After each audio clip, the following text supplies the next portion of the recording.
Au mois de novembre 2007, Carla Bruni faisait la rencontre de Nicolas Sarkozy, récemment divorcé de Cécilia Attia, lors d'un dîner organisé par le publicitaire Jacques Séguéla.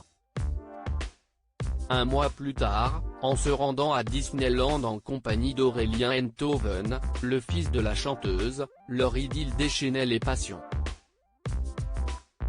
Si bien que leur histoire d'amour a été la source d'inspiration pour de nombreux ouvrages.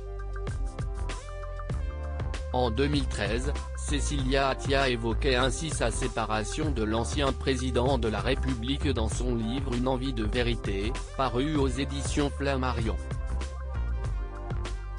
Un bouquin que l'interprète de Quelqu'un m'a dit a préféré découvrir avec recul.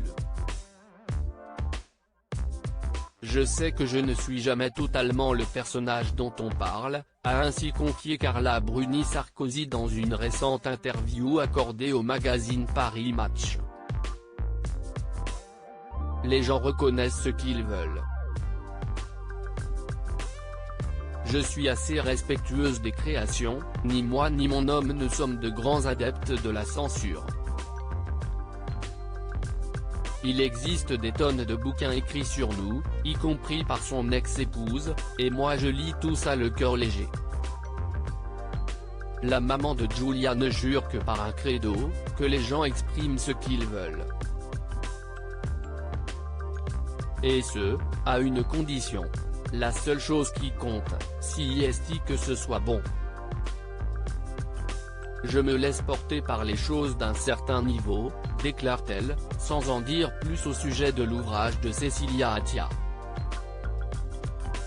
Nicolas Sarkozy l'a imité. Carla Bruni Sarkozy l'assure donc une nouvelle fois, elle n'éprouve aucune animosité à l'encontre de Cécilia Attia. En 2019, néanmoins, Nicolas Sarkozy suivait l'exemple de son ex-femme en se confiant davantage sur leur divorce dans son propre livre, titré Passion. Un choc pour l'homme politique, qui venait d'être élu à la tête du pays. Si est peut dire qu'à l'époque l'attitude de Cécilia me stupéfia. Je n'avais rien anticipé. Je n'y avais rien compris.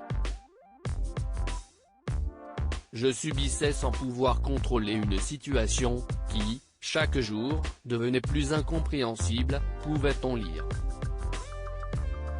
Un an après la parution de ce livre, l'ex-chef de l'État a réitéré, cette fois en se confiant sur les affres du pouvoir avec le temps des tempêtes.